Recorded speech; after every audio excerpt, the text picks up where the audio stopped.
오늘 이 저녁 시간 함께 읽을 하나님의 말씀 욥기 10장 7절에서 9절까지의 말씀입니다.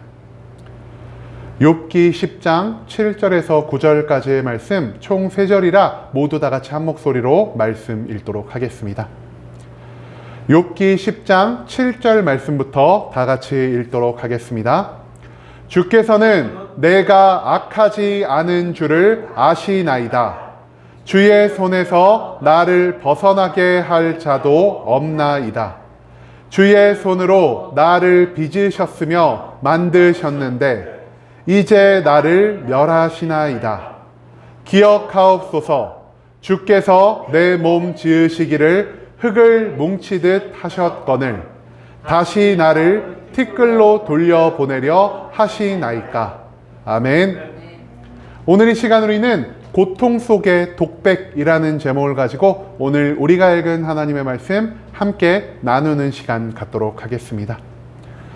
고통 가운데서 우리가 보여야 할 신앙생활의 표본에 대해서 알려주는 욥기 그 10장의 말씀을 가지고 함께 나누는 시간 갖고 있습니다. 오늘 본문 말씀에서 우리는 욥이 하나님에게 보인 그 믿음이 무엇인지에 대해서 배울 수 있게 될 것입니다. 그렇다면 욥은 하나님을 어떻게 믿고 있었는지, 욥이 가졌던 믿음과 우리가 가졌던 믿음의 차이가 무엇인지 오늘 본문 말씀 한 절 한 절 찾아보며 함께 알아보는 시간 갖도록 하겠습니다. 먼저 본문 7절 말씀에서 성경은 이렇게 기록하고 있습니다. 주께서는 내가 악하지 않은 줄을 아시나이다. 주의 손에서 나를 벗어나게 할 자도 없나이다 라고 말입니다. 오늘 본문 말씀 가운데서 욥은요, 하나님과 나 사이에 이루어진 그 완전한 관계를 온전히 신뢰하는 모습을 보여주고 있습니다. 욥은 하나님이 이유 없이 그에게 심판을 내리시고 그와 동시에 욥의 어떤 기도에도 응답하지 않는 그 모든 고통과 괴로움 가운데에서도 하나님을 온전히 믿는 이 믿음을 놓지 않는 자였습니다. 자신과 하나님 사이에는 온전한 관계가 성립이 되어 있으며 하나님이 나를 어떻게 대하시더라도 그 신뢰를, 그 관계성을 놓아버리거나 절대로 그것들에 대해서 의심하는 마음을 갖지 않았던 것이 바로 욥이 하나님께 가지고 있었던 온전한 믿음이었다라는 것입니다. 욥은 심판의 고통 가운데에서도 자신이 하나님 앞에서 의로운 자요, 내가 하나님께 이러한 심판의 고통을 경험할 만큼 하나님 보시기에 악한 죄를 저지르지 않았다는 것을 확신하며 살아가는 자였습니다.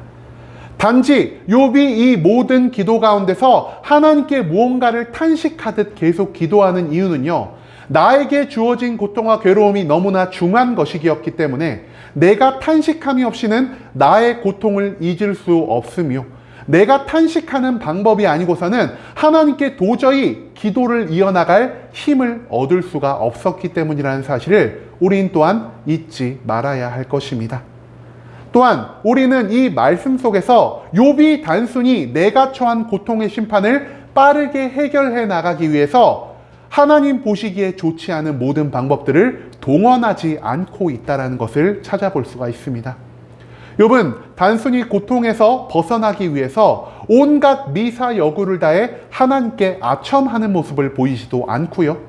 친구들이 그에게 요청한 대로 내가 짓지 않은 죄악에 대해서 거짓으로 회개하지도 않는 모습을 보이고 있습니다.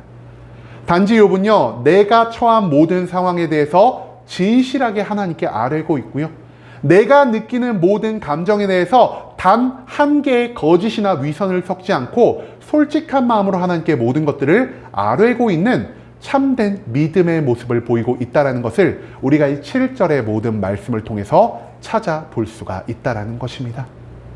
그리고 그 다음 이어진 8절의 말씀에서 성경은 이렇게 기록하고 있습니다. 주의 손으로 나를 빚으셨으며 만드셨는데 이제 나를 멸하시나이다 라고 말입니다. 욥은요, 하나님의 모든 것들을 인정하고 받아들일 줄 아는 믿음의 사람이었습니다. 욥은 자기가 알지 못하는 크고 놀라운 계획으로 인해서 하나님이 나를 창조하신 것처럼 내가 알지 못하는 또 다른 크고 놀라운 계획으로 인해 하나님이 나를 심판하실 수도, 죽이실 수도, 고통 가운데 방치해 두실 수도 있는 분이라는 사실을 모두 받아들이며 나아가고 있습니다. 즉 욥은 하나님이 나에게 어떤 모습을 보여주시더라도, 하나님이 나의 모든 삶 가운데 어떤 상황을 허락하시더라도 그 모든 것이 하나님의 모습이요, 그 가운데서 우리가 하나님의 능력을, 하나님의 주권을, 하나님의 자유의지를 발견할 수 있다는 것을 모두 깨달은 자였다라는 것입니다. 그렇기 때문에 하나님이 욥에게 창조를, 하나님이 욥에게 축복을 줄 때만 하나님을 믿고 의지한 것이 아니라, 하나님이 욥에게 멸망을 허락하여 주셔도, 하나님이 욥에게 이유 없는 심판의 고통을 주셨을 그때에도 하나님이 무언가 이유가 있으셔서 나에게 이 모든 것들을 행하는 것일 거야. 단지 내가 그 이유를 모르는 것일 뿐, 내가 죄가 있어서, 아니면 하나님이 악한 분이셔서 나에게 이런 일을 하시지 않는 것이라니 확신의 마음이 욥에게 온전히 자리 잡고 있다는 것을 욥은 이 8절 말씀을 통해서 우리에게 가르쳐주고 있다는 것이죠. 하나님은요, 그분의 자유의지에 따라, 그분의 계획에 따라 이 세상의 모든 것 가운데, 나의 삶의 모든 것 가운데 자신이 원하는 모든 것들을 온전히 이루어 가실 수 있는 절대적인 주권, 절대적인 능력이 있는 분이라는 사실을 욥은 계속된 욥기의 모든 말씀을 통해서 인정하는 모습을 보이고 있다는 것입니다. 마지막으로 오늘 본문 9절 말씀에서 성경은 이렇게 기록하고 있습니다. 기억하옵소서, 주께서 내 몸 지으시기를 흙을 뭉치듯 하셨거늘 다시 나를 티끌로 돌려보내려 하시나이까 라고 말입니다. 이 9절에서 욥은요, 다시 한번 이 세상에서 모든 것들을 자기의 뜻대로 하실 수 있는 하나님에 대해서 강조하고 있습니다. 창조의 하나님은요, 자기가 원하시기만 하신다면 지금 당장이라도 멸망의 하나님이 되실 수 있는 분이라는 사실을 욥은 모두 받아들이고 있다는 것이죠.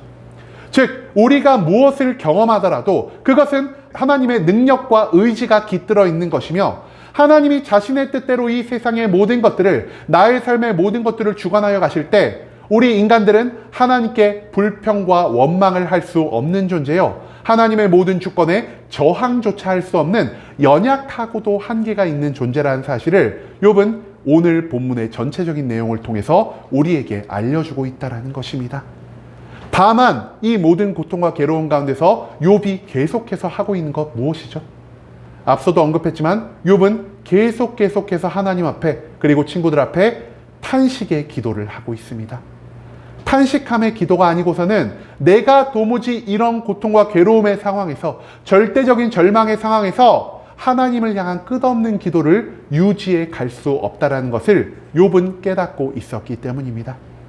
그뿐만 아닙니다. 욥이 하나님 앞에 탄식하는 이유는요, 단순히 이 고통과 괴로움을 빠른 시간 안에 해결하기 위함이 아니었습니다. 내가 알지 못하는 하나님의 뜻과 계획이 무엇인지, 나에게 이 까닭없는 고통을 허락하심으로 인해 하나님이 이 땅 가운데에서 무엇을 이뤄가고자 하실지에 대한 그 하나님의 뜻을 알아가기 위해서 욥은 하나님께 기도하는 것을 멈추지 않았다는 것, 그것을 오늘 본문 말씀 가운데서 우리는 절대 잊어서는 안 된다는 것이죠. 하지만 고통 가운데서 욥이 아닌 우리들은 하나님 앞에 어떤 모습을 보이고 있습니까? 우리들은요, 고통 가운데서 하나님이 나에게 어떤 뜻을 가지고 있는지, 하나님이 이 세상에 어떤 주권을 가지고 있는지에 대해서는 전혀 관심을 갖고 있지 않습니다. 이 고통을 통해서 하나님이 분명 나에게 무언가를 명령하시고, 이 괴로움을 통해서 하나님이 분명 나를 통해 이 땅 가운데 이뤄가실 무언가 특별한 일이 있을 것임을 우리가 기억해야 함에도 불구하고, 우리가 심판의 고통 가운데서 항상 제일 먼저 떠올리는 것은 무엇이냐? 어떻게 하면 이 고통을 최대한 빠르게 벗어날 수 있을까? 어떻게 하면 하나님이 이 심판 가운데서 나를 최대한 빨리 구원할 수 있으실까에 대해서 관심을 갖는 것이 바로 우리들의 믿음이라는 것입니다. 그렇기 때문에 우리는 이 심판의 고통을 빠져나오기 위해서 내가 할 수 있는 모든 일, 심지어 하나님이 그것을 악하게 여기시는 모든 일이라도 일단은 시도하는 모습을 보일 때가 너무나 많다라는 것입니다. 내가 할 수 있는 모든 온갖 미사 여구를 다 동원해서 내 마음이 담겨있지 않는 영광의 찬양을 올릴 때가 있고요, 내 마음이 담겨있지 않은 가식적이고 위선적인 기도를 하나님께 올릴 때가 너무나 많은 것 같습니다. 또한 내가 죄를 짓지 않았음에도 내가 하나님께 무언가 잘못한 것이 없는 이 욥과 같은 상황에 내가 처했을지라도 내가 회개하면 하나님이 혹시 나를 이 고통 속에서 건져주실까라는 이 얕은 생각으로 인해서 거짓되게 하나님 앞에서 회개하는 모습을 보이는 것이 바로 우리들의 모습이라는 것입니다. 또한 내가 알고 있는 하나님, 내가 경험한 하나님과 조금이라도 하나님이 다른 모습을 우리에게 보여주실 때 우리는 금방 하나님을 원망하고요, 하나님께 불평하고요, 하나님에 대한 믿음을 저버리면서 하나님이 아닌 세상을 의지하기 위해서 이제 하나님 곁을 떠나는 일도 너무나 많이 일어난다라는 사실, 그것을 우리가 조금 반성할 필요가 있는 것 같습니다. 하지만 오늘 본문 말씀에 등장하는 욥은 어땠습니까? 욥은 심판의 고통을 모면하기 위해서 하나님께 헛된 아첨을 하지도 않았고요, 내가 짓지 않은 죄를 거짓으로 회개하지도 않았고요, 하나님을 원망하거나 하나님을 떠나는 모습도 보이지 않았다는 것입니다. 욥은 내가 비록 이유 없이 까닭 없이 하나님의 심판과 고통을 경험할지라도 하나님이 그 가운데 분명 특별한 목적이 있으실 거야, 하나님이 나의 이 고통을 통해서 이 땅 가운데 이뤄가실 일이 있으실 거야 라는 이 확신을 가지고 있었고요, 하나님이 나의 의로움을 아시고 내가 하나님 앞에서 죄를 짓지 않았다는 것을 나와 하나님만은 모두 알고 있다라는 이 완전한 관계성의 신뢰를 바탕으로 절대 하나님에 대한 믿음을 저버리는 모습을 보이지 않았다라는 사실을 우리는 오늘 말씀 가운데에서 반드시 기억해야만 할 것입니다. 욥은 이유 없는 심판을 인내함으로 받아들이는 자였고요, 나의 고통을 누그러뜨리며 하나님의 뜻을 알기 위해서 그리고 응답을 구하기 위해서 탄식함의 기도를 욥기 처음부터 끝까지 절대 멈추지 않는 모습을 보였다는 것. 즉 모든 고통의 시간 가운데서 욥이 끝까지 붙들고 의지한 대상은 그의 친구들도 아니었고요, 세상의 도움도 아니었고 오직 하나님 한 분밖에 없었다라는 사실을 우리가 절대 잊지 말아야 할 것입니다. 욥은요, 이 세상 누구보다 올곧은 삶을 살아가는 자였습니다.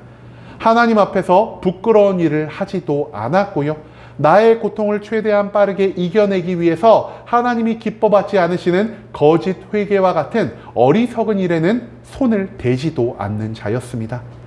욥은 모든 고통 가운데에서 그 고통을 인내하고 오직 하나님 한 분만을 바라며 나를 유혹하는, 나를 흔들려 하는, 나에게 하나님의 지식 외에 또 다른 모든 것들을 주입하려 하는 그 모든 유혹과 괴로움 가운데서 끝까지 하나님을 바라보고 끝까지 하나님을 의지하며 나와 하나님이 가진 그 온전한 믿음의 관계를 절대 포기하지 않고 살아갔던 참된 신앙의 표본을 우리에게 가르쳐 주고 있다는 것이죠. 그렇기 때문에 우리가 욥기 가운데서 계속해 배워야 할 것은 무엇이냐? 고통 가운데에서도 하나님을 향한 신뢰를 버리지 않고 고통 가운데에서도 끝까지 하나님을 향한 기도를 멈추지 않았던 욥의 온전한 믿음이었다는 것입니다. 이제는 모든 고통과 괴로움 상황 가운데에서 우리도 욥과 같이 하나님의 모든 것들을 인정하고 받아들일 수 있기를 소망합니다. 내 이성과 현실의 모든 것들을 하나님이 초월하여 일하실 수 있다는 것을 인정하고 그리고 하나님을 끝까지 바라보고 신뢰하며 무엇보다 모든 상황 가운데서 오직 진실함과 인내함으로 하나님의 때를 기다릴 수 있을 때 그제야말로 하나님은 우리의 믿음을 욥의 믿음과 같이 귀하게 사용하여 주실 것이라는 사실을 우리가 또한 기억할 수 있기를 소망합니다. 이제는 세상의 모든 시간과 이 세상의 모든 장소 가운데서 원하는 모든 것들을 이루실 수 있는 하나님의 주권을, 하나님의 자유의지를, 하나님의 능력을 우리가 모두 인정하며 나아갈 수 있기를 소망합니다. 내가 이해할 수 없는 모든 것 가운데에서도 절대적으로 하나님 한 분만을 신뢰했던 욥의 믿음, 이 믿음을 우리의 믿음으로 만들어 살아갈 수 있는 순복음 함께하는 교회 모든 성도님들이 될 수 있길 간절한 마음으로 소망하겠습니다.